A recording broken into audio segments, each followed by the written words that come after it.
rangkuman atau ringkasan dari jurnalnya. Justru malah lari ke sana kemari. Makanya di sini di abstrak itu harus dibatasi. Dan juga ada beberapa ketentuan lain yang harus diperhatikan, terutama dari sisi penggunaan bahasa. Kalau untuk jurnal standar Indonesia yang terakreditasi SINTA, itu biasanya kebanyakan pengantarnya menggunakan bahasa Indonesia. Tetapi kalau kalian ingin menerbitkan jurnal internasional, entah itu yang terindeks Scopus ataupun terindeks DOAJ dan yang lainnya, itu biasanya menggunakan pengantar bahasa Inggris. Tetapi kalau kalian sekarang yang masih ingin memulai ataupun mencoba menulis jurnal ataupun artikel ilmiah, itu sebaiknya menggunakan standar Indonesia saja terlebih dahulu. Kenapa? Karena standar Indonesia itu bisa dibilang untuk kedalaman penelitian atau kedalaman dari sisi data dan pembahasannya itu tidak sampai sedalam yang ada di internasional. Dan juga ketentuannya pun tidak serumit yang ada di jurnal internasional. Nah, jadi kalau kalian sekarang ingin menerbitkan jurnalnya atau ingin menulis jurnal, itu ditarget saja untuk SINTA yang terakreditasi SINTA 6 sampai SINTA 3. Dan SINTA 21 pun itu sudah sangat tinggi lah standarnya lah. Dan juga untuk penerbitan jurnal itu biasanya untuk SINTA 1 dan SINTA 2 itu dikenakan biaya penerbitan. Biaya penerbitannya itu ya sekitar 500 sampai 2 jutaan untuk SINTA 1 dan SINTA 2. Nah, tetapi untuk SINTA 6 sampai SINTA 3 itu biasanya kebanyakan ada yang free. Dan di tempat kita sendirilah untuk di JTM Rotary itu kebetulan saya sendiri sebagai chief editor, bisa bilang pengelolanya lah. Itu sudah terakhir SINTA 6 dan itu masih free dan tidak berbayar. Nah, jadi kalau kalian nanti yang ingin mencoba menerbitkan artikel ilmiahnya, nanti bisa saya bimbing di sana. Bisa saya bimbing di sana dan juga nanti bisa saya bantu dalam penerbitannya. Nah, jadi siapa tahu di antara kalian setelah mengikuti kegiatan ini ada yang tertarik dengan menulis artikel ilmiah ataupun jurnal, bisa menghubungi saya secara pribadi. Nanti saya akan bantu semaksimal mungkin untuk kalian dapat menulis dan mempublikasikan artikel ataupun jurnal ilmiah kalian. Oke, next. Selanjutnya di abstrak itu ada kata kunci. Nah, kata kunci di sini berfungsi sebagai kata yang biasanya perlu diperhatikan atau menjadi poin utama di dalam abstrak atau di dalam penelitian yang ada di jurnal tersebut.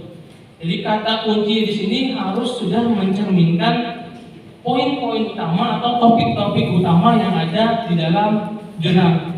Jadi jangan sampai kata kuncinya itu justru yang tidak ada dibahas sama sekali di dalam jurnal tersebut. Nah, jadi ini perlu diperhatikan ketika kita pemilihan kata kunci, itu pilihlah kata kunci yang sering kali disebutkan ataupun yang paling berhubungan dengan isi jurnal. Oke.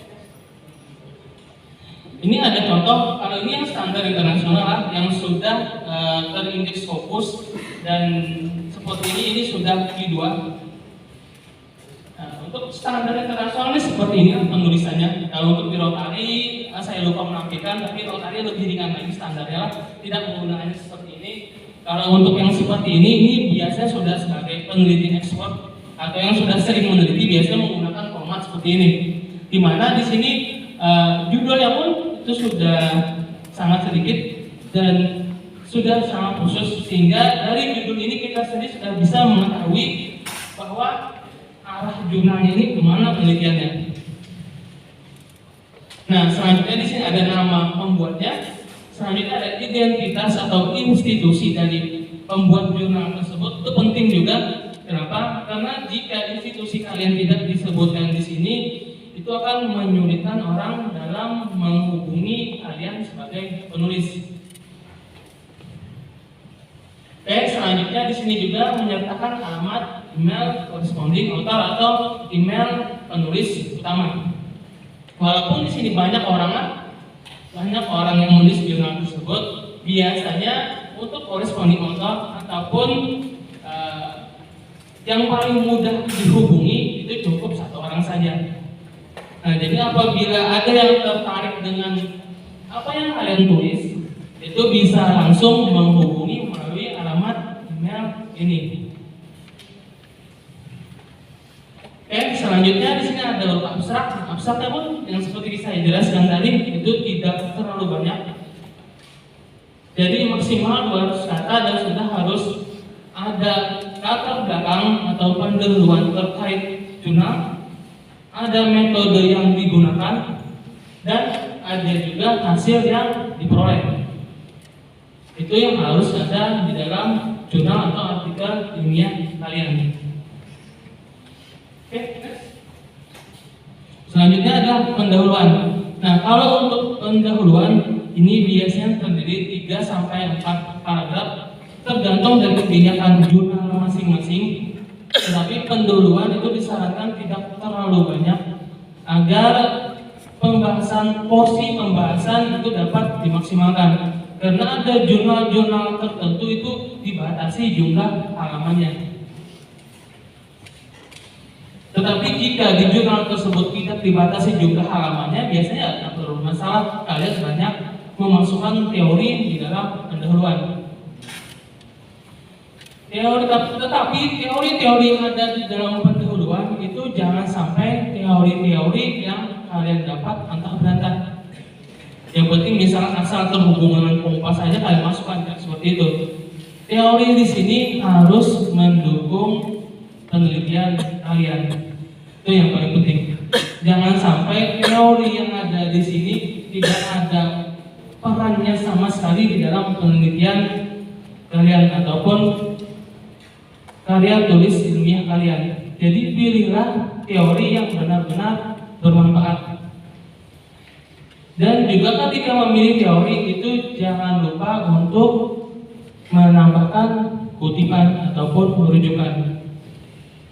Kenapa? Karena itu bentuk penghargaan kalian terhadap orang yang lebih dahulu menuliskan atau menggunakan teori tersebut. Nah, jadi jangan sampai kalian membuat karya tulis ilmiah, kalian menulis jurnal itu tidak ada kutipannya sama sekali. Padahal kalian memperoleh kata-kata ataupun memperoleh paragrafnya dari orang lain. Nah, jadi jangan sampai seperti itu.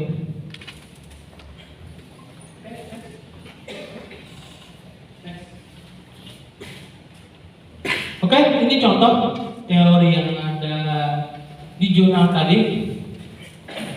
Teori di sini dia sampaikan sekitar 3 paragraf saja, tapi yang di sini saya sampaikan cuma 2 paragraf. Jadi teori di sini seperti yang kalian lihat, yang di dalam kurung itu menunjukkan nomor urut kutipannya. Jadi semua teori yang ada di sini itu dibangun dari kutipan ataupun pendapat dari orang-orang yang telah lebih dahulu meneliti. Tadi kalau kalian bukan peneliti yang expert atau bukan orang yang berkecimpung lama di suatu bidang, kalian harus membuat seperti ini agar punya kalian itu dipercaya oleh orang lain. Jika kalian mengabaikan ini, itu jurnal kalian akan sangat sedikit yang membacanya. Tadi karena mengkhawatirkan keahlian kalian ataupun mengkhawatirkan keilmuan kalian. Makanya ketika kalian nanti coba lihat di jurnal-jurnal internasional itu pasti banyak tuh. Mereka pasti menggunakan 30 bahkan lebih jurnal-jurnal yang dirujuk. Kenapa? Ya tadi gunanya agar penelitian mereka itu lebih valid dan lebih dapat dipercaya.